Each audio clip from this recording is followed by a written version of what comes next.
자, 오늘 우리가 파고들 이야기는요. 정말 흥미진진합니다. 바로 일본과 중국의 보이지 않는 전쟁, 반도체 패권을 둘러싼 싸움인데요. 한쪽은 압도적인 기술을, 다른 한쪽은 어마어마한 시장을 무기로 내세웠거든요.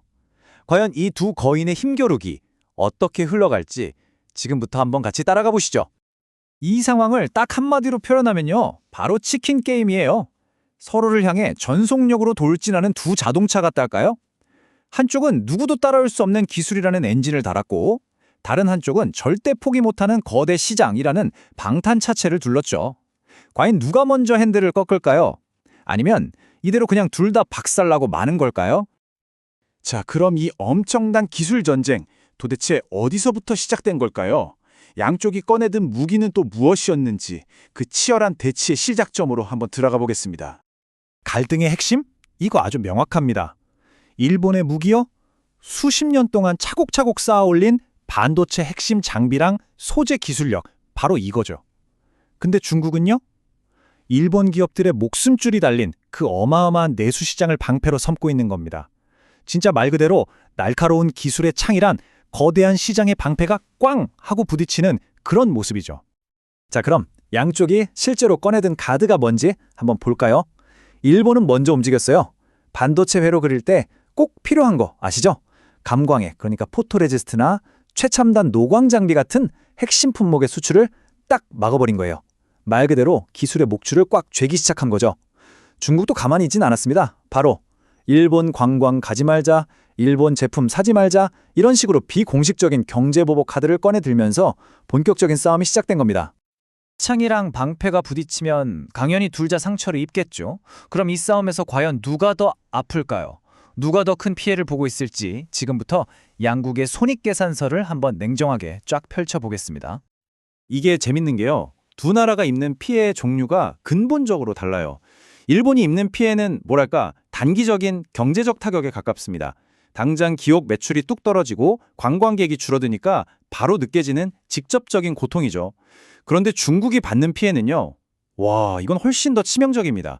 장기적인 전략적 타격이거든요. 첨단 반도체 생산이 멈춘다? 이건 미래산업의 성장판 자체가 닫혀버릴 수 있는 어마어마한 문제니까요. 일본 입장에서 보면 고통이 아주 그냥 직설적이에요. 당장 내 지갑이 얇아진다. 바로 이 문제죠. 실제로 한번 보세요. 도쿄일렉트론 같은 일본의 대표 장비 기업들 전체 매출의 30에서 40%를 중국 시장에서 벌어들였거든요. 거의 절반 가까운 수치인데 그 시장이 턱 막혀버리니까 기업 재무제표에 바로 빨간불이 켜질 수밖에 없는 거죠. 하지만 중국이 느끼는 고통은요. 이건 정말 차원이 다릅니다. 미래의 숨통이 조여온다. 이 표현이 딱 맞아요. 이게 단순히 돈 몇 푼의 문제가 아니라는 거죠. 생각해보세요. 인공지능, 자율주행, 최첨단 군사무기 이런 국가의 미래가 걸린 핵심 산업들이 일본 기술 없이는 한 발짝도 앞으로 나아갈 수 없게 되는 거예요. 이건 그야말로 나라의 명운이 걸린 존폐 위기인 셈입니다. 자, 보세요. 당장의 금전적 손실이냐 아니면 미래의 전력적 위기냐 이렇게 서로 다른 종류의 고통을 겪고 있는데 과연 시간은 누구의 편일까요?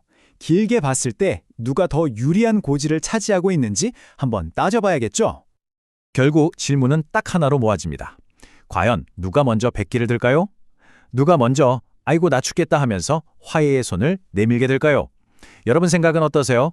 당장 살이 찢어지는 고통이 더 아플까요? 아니면 미래 전체가 흔들리는 위협이 더 무서울까요? 바로 이 지점에서 일본의 결정적인 우위가 드러납니다. 그게 뭐냐? 바로 초크 포인트. 우리말로 하면 병목 기술이라고 할 수 있겠네요. 이게 무슨 말이냐면요. 일본이 꽉 쥐고 있는 핵심 소재랑 장비 기술은 중국이 단기간에 돈을 아무리 쏟아부어도 따라잡을 수가 없다는 거예요. 이건 30년, 40년에 걸쳐서 쌓아올린 기술의 벽이라서 그만큼 높고 단단하다는 거죠. 그렇다면 양쪽이 결국 핸들을 꺾게 될 이유, 그 동기는 뭘까요? 중국을 움직이는 건 딱 하나, 전략적 공포입니다. 이대로 가다간 기술 격차가 영원히 벌어져서 따라잡을 수 없게 될 거라는 그 두려움이요. 반면에 일본을 움직일 수 있는 카드는 좀 다릅니다. 기업들이 우리 망하겠다 하면서 정부를 압박하는 정치적 압박이 있을 수 있고요. 또 미국의 대중국 정책이 갑자기 바뀐다거나 하는 외무 변수도 있겠죠. 자, 이렇게 팽팽한 치킨 게임, 과연 결말은 어떻게 될까요? 이대로 둘 다 그냥 파국으로 치닫는 걸까요? 근데요, 전문가들은 의외의 해법, 하지만 가장 현실적인 해법이 숨어 있다고들 말합니다. 궁금하시죠? 가장 유력한 시나리오는요, 누가 이기고 지는 그런 극적인 결말이 아니에요. 바로 암묵적 타협입니다. 이게 뭐냐면 양쪽 다 정치적인 자존심이 있잖아요. 그러니까 대놓고 내가 졌다 하고 물러설 수는 없는 거예요. 그래서 겉으로는 여전히 절대 안 져 하고 강한 척하면서 물밑으로는 서로 실리를 챙기는 조용한 해결책을 찾을 거라는 분석이 거의 대부분입니다. 그럼 이 암묵적 타협이라는 게 구체적으로 어떻게 이루어지냐고요? 과정은 아마 이럴 겁니다. 일단 겉으로는 여전히 으르렁대면서 강대강 대치를 이어가겠죠. 하지만 물밑에서는요. 중국은 슬쩍 다른 나라를 통해서 필요한 기술을 사오고 일본은 또 그걸 알면서도 특정 품목에 대한 규제를 소리소문 없이 살짝 풀어주는 거죠. 공식 발표는 절대 없어요. 그냥 서로 필요한 거 조용히 챙겨주는 진짜 고도의 정치적 해법이라고 할 수 있습니다. 결국 이 사건은 우리에게 더 큰 질문 하나를 던지고 있습니다. 앞으로 다가올 기술 전쟁에서 진짜 궁극적인 무기는 뭘까요? 아무도 따라올 수 없는 연구실에서 나오는 압도적인 기술일까요? 아니면 그 모든 기술을 집어삼킬 수 있는 거대한 시장일까요? 여러분의 생각은 어떠신가요? 오늘 이야기는 여기까지입니다.